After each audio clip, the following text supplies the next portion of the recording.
नमस्कार दोस्तों, स्वागत है आपका अपने यूट्यूब चैनल टारगेट विथ विनय में। चलिए आज के हम लोग करंट के कुछ महत्वपूर्ण न्यूज़ को देख लेते हैं। कुछ लोग हमसे पूछ रहे थे कि ये सीरीज़ किस एग्ज़ाम से संबंधित आप बना रहे हैं, तो आपको बता दें ये सीरीज़ आपके RO यूपी PCS तथा यूपी के तथा अदर स्टेट के जितने भी एग्ज़ाम होंगे वहाँ राष्ट्रीय एवं अंतर्राष्ट्रीय घटनाक्रम के जो भी प्रश्न पूछे जाएंगे इस सीरीज़ में वो कवर हो रहे हैं। ठीक है, तो चलिए आपको उम्मीद है कि आंसर आपको मिल चुका होगा। आपको देखिए पहला क्वेश्चन क्या है कि आईआईटी मद्रास के पहले अंतर्राष्ट्रीय परिसर का उद्घाटन कहाँ किया गया। यानी कि आईआईटी मद्रास का जो पहला अंतर्राष्ट्रीय परिसर जो देश के बाहर है यानी अंतर्राष्ट्रीय स्तर पर कहाँ पे किया गया उसका उद्घाटन, तो जंजीबार में। ऐसे एग्ज़ाम में क्वेश्चन पूछे जाते हैं, आपको इस चीज़ को याद रख लेना है। देखिए जंजीबार की बात करें तो जंजीबार क्या है, ये तंजानिया का एक शहर है। ठीक है, जो कि कह सकते हैं कि अफ्रीकन कंट्री का मतलब एक जंजीबार क्या है, एक द्वीपीय शहर है। ठीक है, तो इस चीज़ को याद रखिएगा। ये अफ्रीका का है, अफ्रीका के पूर्वी तट पे जंजीबार स्थित है और ये तंजानिया देश के अंतर्गत आता है। ठीक है, और अगर बात कर ले तंजानिया की राजधानी की तो दो माँ। ठीक है, आप लोग याद रखिएगा, दो माँ के नाम से इसकी कंट्री याद हो सकती है अच्छे से। नाम ही एक्चुअल में वही है, आप लोग हंसिए नहीं। ठीक है, दो माँ। ठीक है, और इसकी मुद्रा जो है सीलिंग इसकी मुद्रा है। ठीक है, ये चीज़ें आप लोगों को उम्मीद है क्लियर हो गई। तो आप एक प्रश्न पे ध्यान दीजिए कि आईआईटी मद्रास के पहले अंतर्राष्ट्रीय परिसर का उद्घाटन कहाँ किया गया, जंजीबार में किया गया है। ठीक है, जो तंजानिया का एक द्वीपीय शहर है। ठीक, चलिए अगले प्रश्न की ओर चलते हैं।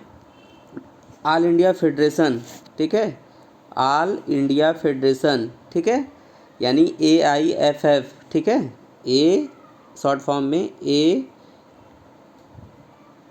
इसका शॉर्ट फॉर्म होता है, एक मिनट, AIFF। ठीक है, इसका शॉर्ट फॉर्म होता है। ये चीज़ आप लोग याद रखिएगा, कभी कभी शॉर्ट फॉर्म वगैरह पूछे जा सकते हैं आपके एग्ज़ाम में। तो ऑल इंडिया फेडरेशन ने ग्रास रूट फुटबॉल के लिए, किसके लिए, ग्रास रूट फुटबॉल के लिए AFC राष्ट्रीय, ठीक है, AFC राष्ट्रीय मान्यता कांस्य पुरस्कार जीता है। ठीक है, तो ये याद रखिएगा किसने AFC राष्ट्रीय मान्यता कांस्य पुरस्कार जीता है, तो ऑल इंडिया फुटबॉल फेडरेशन ने। ठीक है, तो ऑल इंडिया फुटबॉल फेडरेशन ने कौन सा पुरस्कार जीता है, राष्ट्रीय मान्यता कांस्य पुरस्कार जीता है। ठीक है, और इसके पहले भी जो है कि ऑल इंडिया फुटबॉल फेडरेशन ने 2014 में यह पुरस्कार जीता था। ये दूसरी बार है जो 2023 में इसको जीता है ऑल इंडिया फुटबॉल फेडरेशन ने ग्रास रूट फुटबॉल के लिए AFC राष्ट्रीय मान्यता कांस्य पुरस्कार को। ठीक है, ये दूसरी बार जीता है, ये चीज़ याद रखिएगा। पहली बार 2014 में जीता था ऑल इंडिया फुटबॉल फेडरेशन ने ये पुरस्कार, AFC राष्ट्रीय मान्यता कांस्य पुरस्कार को। ठीक, अब बात कर लेते हैं कुछ स्टैटिक पॉइंट की यहीं पे। तो ऑल इंडिया फेडरेशन का बात करते हैं। ऑल इंडिया फेडरेशन की स्थापना कब हुई थी, तो 1937 में इसकी स्थापना हुई थी। ऑल इंडिया फेडरेशन का मुख्यालय कहाँ है, तो ये नई दिल्ली में इसका मुख्यालय है। कहाँ पे है, नई दिल्ली में इसका मुख्यालय है। ये चीज़ आप लोगों को याद होनी चाहिए। ठीक है, और इसके वर्तमान अध्यक्ष कौन है इस टाइम, कल्याण चौबे इसके वर्तमान में अध्यक्ष हैं। ठीक है, इस चीज़ को आप लोग याद रखिएगा। ठीक, कल्याण चौबे। चलिए बात करते हैं अगले प्रश्न की। तो अभी देखिए कलर्स, जो आपका टेलीविज़न एक चैनल है कलर्स ने वुमेन चाइल्ड डेवलपमेंट मंत्रालय के साथ समझौता किया है। तो वो समझौता किससे संबंधित है, तो उसको समझिए क्योंकि ये काफ़ी बड़ा समझौता है, तो इसको अच्छे से समझने का प्रयास करिएगा। कलर्स ने समझौता किया किसके साथ, वुमेन चाइल्ड डेवलपमेंट मंत्रालय के साथ। ठीक है, तो क्या समझौता किया है, तो उन्होंने समझौता किया है कि सामाजिक परिवर्तन लाने के लिए बेटी बचाओ बेटी पढ़ाओ पहल का समर्थन करने के लिए समझौता किया है। तो सीधे सीधे पूछ सकता है कि अभी हाल फिलहाल में बेटी बचाओ बेटी पढ़ाओ पहल के समर्थन के लिए किसने समझौता किया है, तो वो आपके कलर्स टीवी चैनल ने इसका समझौता किया है। अभी असल में क्या है कि कलर्स ने एक धारावाहिक धारावाहिक निकाला है जिसका नाम है डोरे या डोरी कह सकते हैं, ठीक है। उसमें एक छोटी सी बच्ची है और एक ठकुराइन है, ठीक है। उनके बीच में जो बेटी को लेके जो दुर्व्यवहार किया गया है उसके माध्यम से एक छोटी सोच से कैसे वो छोटी बच्ची बड़ों से टकरा रही है उसके बारे में दिखाया गया है। तो ये शो काफ़ी हमको लगता है कि हिट जाएगा, ठीक है। तो इस शो के माध्यम से ही समाज में बेटियों की जागरूकता के बारे में बताया जाएगा, ठीक है। उस चीज़ को समझिएगा कि बालिका परित्याग के बारे में जागरूकता बढ़ाने में मदद करेगा इस, ठीक है। तो ये चीज़ समझ में आ गया कि वर्ल्ड चाइल्ड डेवलपमेंट मंत्रालय के साथ अभी कलर्स टीवी ने समझौता किया है, ठीक है। और उसके शो का नाम क्या रहेगा, डोरे, ठीक। चलिए आगे चलते हैं अगले न्यूज़ पे।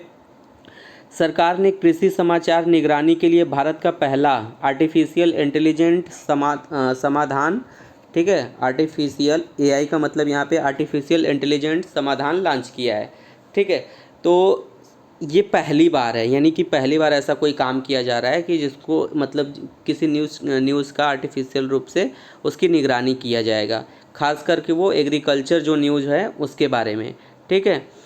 तो इस AI का नाम क्या रखा गया, 24/7। ये पूछ सकता है कि किसी निगरानी जो है समाधान के लिए जो है क्या लॉन्च किया गया है, तो AI का जो है कृषि 24/7, तो ये लॉन्च किया गया है।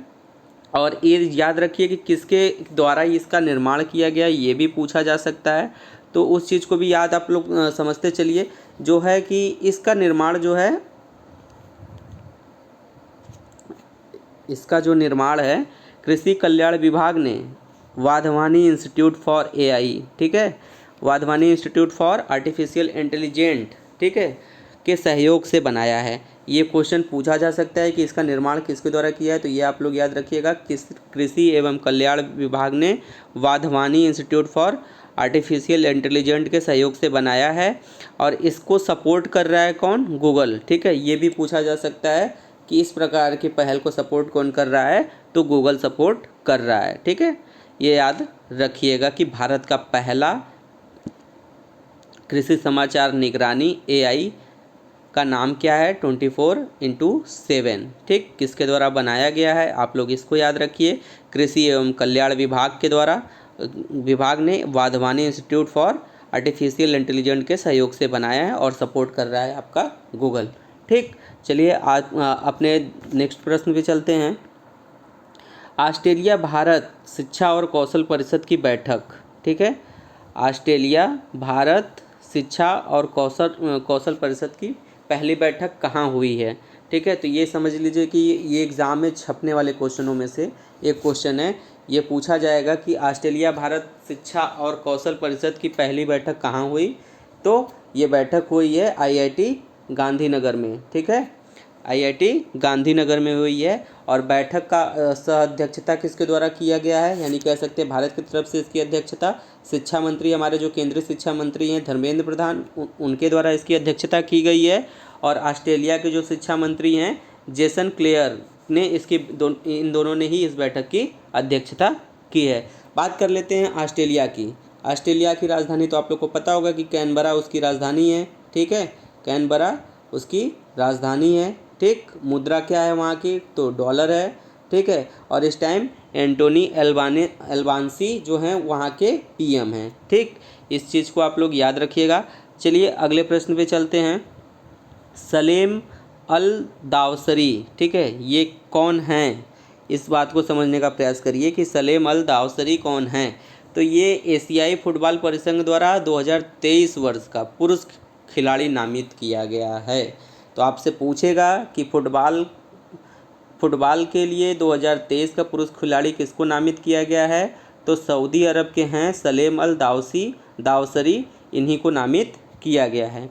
इसी तरह महिला में किसको नामित किया गया है 2023 के लिए, तो ऑस्ट्रेलिया के सैम करन को महिला पुरस्कार वर्ष का दिया गया है, ठीक है।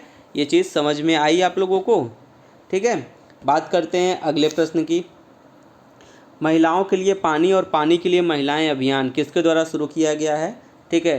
तो ये केंद्र सरकार की एक योजना आई है, ठीक है। उसमें जो वाटर गवर्नेंस है उसमें लैंगिक समावेशिता को बढ़ावा देने के लिए इसकी शुरुआत की गई है, महिलाओं के लिए पानी और पानी के लिए महिलाएं, ठीक है। और इसको जल दिवाली के अभियान के नाम के रूप में भी जाना जाएगा। और ये जो अभियान है ये अमृत योजना के अंतर्गत ही इसको लॉन्च किया गया है, ठीक है, यानी उसको शुरू किया गया है।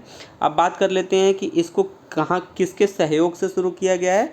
तो आवास और शहरी मामलों के मंत्रालय, राष्ट्रीय शहरी आजीविका मिशन के सहयोग से शुरू किया गया है, ठीक है। केंद्र सरकार की ये पहल है, इसको याद रखिएगा, ठीक। और इसका नॉलेज पार्टनर कौन बना है, तो इसकी knowledge partner Orissa urban academy इसकी नॉलेज पार्टनर बनी है। और यह जो है अमृत योजना का एक भाग है।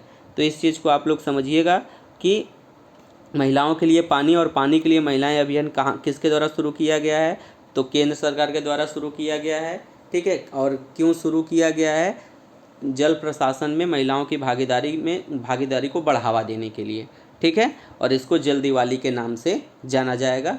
आपके एग्ज़ाम के पॉइंट ऑफ व्यू से यहाँ से 3 पॉइंट निकल सकते हैं। एक तो जल दिवाली अभियान पूछ लेगा कि किसका नाम है, उसके बारे में पूछ लेगा किसके द्वारा शुरू किया गया है, क्यों शुरू किया गया, उद्देश्य क्या है, और इसका जो है कि पार्टनर कौन है, तो इसका पार्टनर कौन है, उड़ीसा अर्बन इसकी नॉलेज पार्टनर है।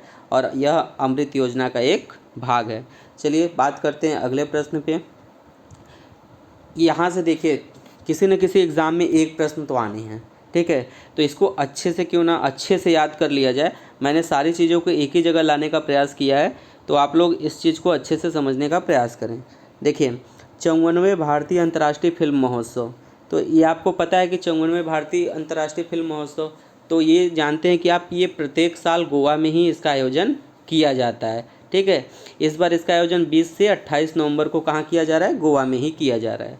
और महोत्सव की जो शुरुआत होनी है वो किस फिल्म से हो रहा है, तो वो पूछा जा सकता है कि महोत्सव की जो शुरुआत है ब्रिटिश फिल्म कैचिंग डस्ट से होगी, ठीक है।